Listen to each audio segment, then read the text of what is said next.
बक्षीस द्यायचं असेल तर ते दीपला द्या. त्याचा हक्क आहे, त्याचा हक्क आहे.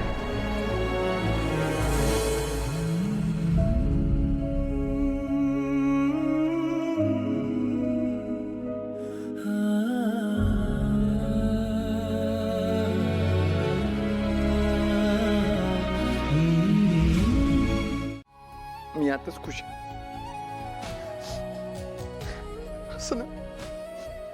असं ना आज काहीतरी खूप खूप मोठं काहीतरी असं जिंकल्यासारखं वाटतंय का आई.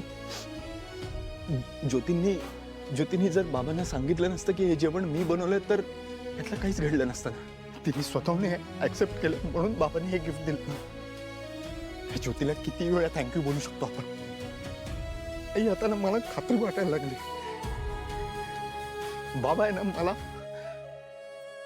हळूहळू माफ करून टाकतील आणि एकदाच अशी मला ना कडकडून मिठी मारतील. मी पण एक तासभर मिठी सोडणार नाही त्यांची.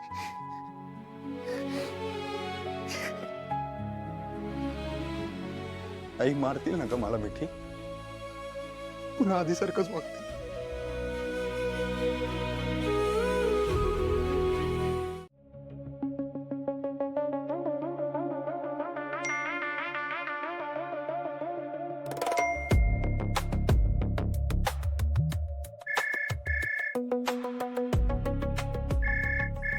स्वराज साहेबांचा परत फोन यायला लागलाय.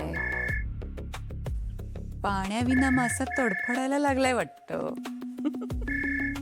तू इथे फोन उचलत नाहीयेस आणि तो स्वराज इथे तडफडायला लागलाय. अयो काय करू मी याचं? वैताग आलाय मला. असं वाटतं 2 कानाखाली खेचून मारायला पाहिजे.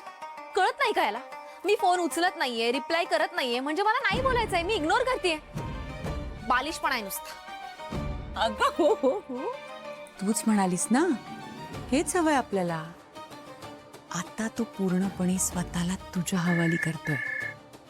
याचाच फायदा उचलायचा आहे आपल्याला. विसरू नकोस. अयो पण हा इरिटेट करतोय मला. इरिटेट नाही, तडफडतोय तुझ्या विना. तडफडतोय ना, असंच तडपवून तडपवून मारणार आहे मी सगळ्यांना. तू कितीही फोन कर मला स्वराज, मी तुझे फोन उचलणार नाही.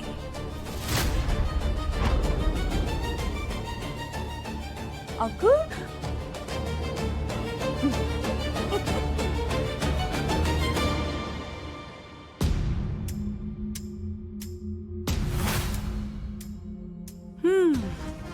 कर आता.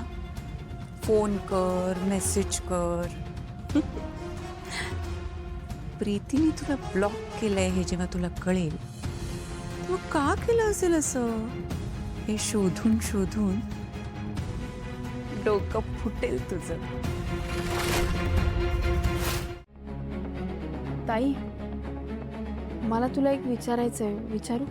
हो बोल, काय झालं? आई मगाशी तुझ्याशी बोलताना जिजू कॉल करत होते ना तुला? हो का? मग तू उचलला का नाही फोन? आईशी बोलत होते. अच्छा, पण मग आता केलास का त्यांना कॉल? ज्योती, हा आमच्या दोघांमधला प्रश्न. तू यात नको पडूस. तू तुझं काम कर आणि झोपायला जा. नाही, बरोबर आहे. हा तुझा प्रश्न आहे. म्हणजे तू जे करशील ते बरोबर असेल. पण अगं ताई, एखाद्या काळजीपोटी आपल्याला फोन करतोय, मेसेजेस करतोय आणि तू काही रिप्लाय नाही देणार, कॉलबॅक नाही करणार तर त्याने काय करायचं अगं? ताई अगं तू त्यांना आत्ता एक कॉल करून बघ अगं. खरंच म्हणजे किती आनंद होईल बघ त्यांना. झालं तुझं प्रवचन देऊ. का तुम्हाला नेहमी प्रवचन देत असतेस ग?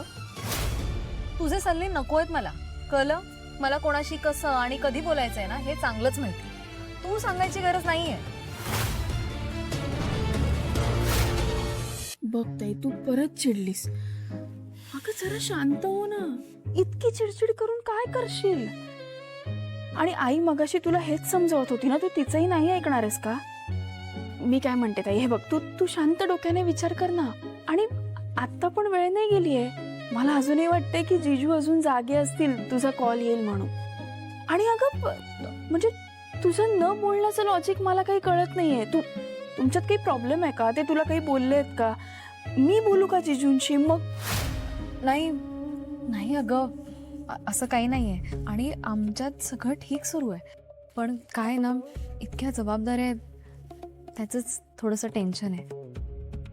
भीती वाटते अगं मला. म्हणजे इतकं मोठं घराणं आहे, मी सगळं नीट सांभाळू शकेन नाही, काही कळत नाही अगं मला. म्हणून कधीतरी ही अशी चिडचिड होते आणि कोणाशीच बोलायची इच्छा नाही होत अगं माझी. अगं ताई, तू किती विचार करतेस? इतका नको विचार करू अगं. तू सगळं नीट करशील, खात्री आहे मला. थँक्यू. आणि सॉरी, मी असं रिॲक्ट करायला नको होतं. आणि तू बरोबर बोललीस. मी करते त्यांना फोन, बोलते त्यांच्याशी.